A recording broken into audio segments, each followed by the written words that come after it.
Why an idea doesn't matter. Hi, I'm Felix. My team and I are running the European chat juggernaut Grape, and I've been part of the Central European startup scene for almost 10 years. Disclaimers first, I'm only human. This advice is based on my own experience, so yours might differ. Times and minds are changing, as my view on these topics might, and never trust a single person on the internet. Very important. So let's get right to it. The startup scene in Middle Europe is ever growing, but far from peaking. So certain things might not work as well as in startup hubs like San Francisco or Singapore. One is the way information is handed down through the startup generations. So many people need to start at zero. That's why every other year people join the Austrian startup pinwall, for example, and write, "Hey, I have this $1 million idea. But please only hit me up via PM because it's super secret." Or even worse, "Hey, I have 3 ideas. Where can I get money for 2 ideas to finance my 3rd idea?" And then people usually reply with, "Ideas aren't worth anything. It's all about execution." And that's basically the same thing I tell people when they approach me with one of those questions. Ideas don't matter. You gotta work your ass off, yada, yada, yada. But then they often lean in and say something like, "Yeah, but my idea is really good."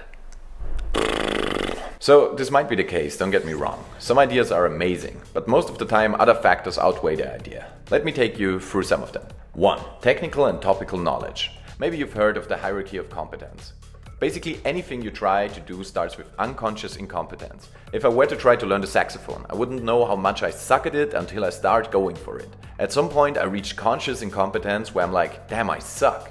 That's where I start becoming conscious about my deficit and I start learning from mistakes. After years of training, I reach conscious competence. I'm focused. I play the sax like Bill Clinton in his prime. I know what I'm doing right and I can fix what I'm doing wrong. But I still need to focus very hard to bring the most out of the brass instrument. Only after a lifetime of sax playing, I might reach unconscious competence. The heights of John Coltrane or Charlie Parker, where I don't even need to think and saxing becomes second nature. So what I'm trying to get at is the following. If you have a new idea, like let's say a new banking app that allows you to save money by having your friends set your budget and rate your spending. Okay, that was pretty random, but let's roll with it. Ask yourself, what level am I on technically and topically? Technical execution means how good can I program apps? Or how much do I know about making a good app? Design-wise, execution-wise, product development-wise. If you never made an app of that size before or were in a team that made an app from scratch, the answer is nothing. So you don't know how much the app costs, how to hire good people to make it. You might find a technical co-founder, but how do you know that they can execute it? And how to put the functionality you thought up into a nice flow that people want to use. But there's also topical knowledge. You might have used an online banking account, so you're the target group of the app. This is already cool, better than trying to make something for people you can't relate to. But if you don't have a banking background, you might run into a few issues. How do you get a bank to grant you access? How are the interfaces of online banking accounts even built up? Is there a standardized API you can build on top of? Or can you only build your services on top of a single bank account? How much experience do you have in setting up corporations like that? What legal issues might arise in different countries with terms of service and bank secrecy? I don't know. You might know. But my general point here is, if you rate both your technical and topical skills between you and the co-founder on a scale of 1 to 5, and if the added result is not 8 or 9, the problem is not only that you can't execute your idea, the issue is also that you don't know how bad you play the saxophone, your idea is. That's my first point. Point 2, and this is more about the secrecy thing, the number game. We are about 7.5 billion people. You have to recognize that we are so many that apps like Facebook can predict breakups due to the sheer amount of data. We are all unique stardust clusters riding a sun roller coaster on a spinning doner kebab, but there are so many of us. Ideas are hitting the world like waves when their time has come. When you sit at home thinking, man, I would love to speak to my light bulbs, some 20 engineers in New Delhi, Helsinki, Berlin and New York get to work as well. And that's where many first-time founders kick themselves in the butt. They refrain from telling me, investors or some branch experts of their ideas because they are afraid that someone might steal them. But the reality is, people already stole your idea.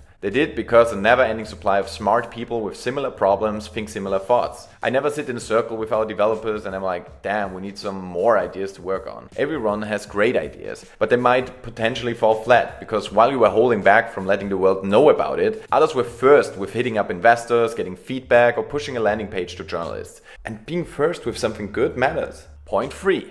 Problems versus solutions. So this one is really interesting. The perception of problems and solutions really changed between a first-time founder and someone who fell on the nose a few times. Don't get me wrong, some people are naturals and somehow have a feeling for it, but most don't, so I'll address it. If your idea is, I'm going to make a cool app where you meet people for activities and they are completely random, but the cool thing is the search where you swipe and swoosh through the idea and boom, you get like locked in with that certain person and then you chat and then you meet up and it's going to be awesome. Then you fell in love with a solution, but you shouldn't do that. You need to hate the problem to love the solution. What I mean by that is you need to find a problem that people are so annoyed about that they are willing to, depending on your project, even pay to get solved. Often there's one problem, one big problem, and then there are many solutions. One problem for the old days was, I'm hungry, I need to eat so I don't die. This problem is among the most important problems there are. It's so big that you can to this day come up with new solutions like sushi burgers or whatever. Every restaurant is a solution to it. So, for example, the founders of My Sugar, some of them diabetics, thought to themselves one day, man, it really sucks to track your diabetes in this day and age. We have smartphones now, why is there not something nifty that helps you track your blood sugar levels and help you stay on track, etc. There was a clear problem made by people who were having the issue themselves and who knew a lot about sales, programming, etc. The solution, how the tracker looked, what other products built on that platform, how to reach the market, and how to get eventually acquired by Roche, was not known.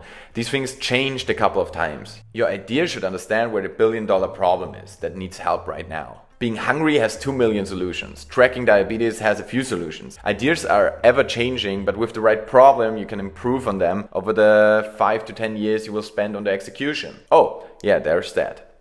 Point 4. Time. If you are in your 20s, you need to understand one thing really quickly. If the execution is okay-ish and you work hard on your idea, you might spend the next 5 years on it and then, for example, exit it for a bit of money. If your execution is awesome and you're great at improving around an ever-changing market, you might spend the next 10 to 20 years doing this. This might become your life, your legacy. That one thing you did before having kids and 2 sheepdogs. A good idea solves a problem that you hate so much that you would love to spend the next decade solving it, no matter where the solution takes you. You see, founding a startup is less like a plane and more like catching a fly with chopsticks. You really must hate that fly and believe in the challenge to make the right move at the right time. It's about riding a wave and getting back up on the board when a wave or your balance breaks. Good ideas like Uber or Netflix are really basic. It takes mountains to become the best in hitting a button to get a cab or bringing the movie rental to the internet. These are easy thought ideas, but a pain to roll out worldwide. So search for something that you can do, that you would love to solve, and don't be afraid to share it with experienced people. Unless you're a rocket scientist, then patent it and keep it to yourself until you're safe. People would kill for a better re-entry of satellites.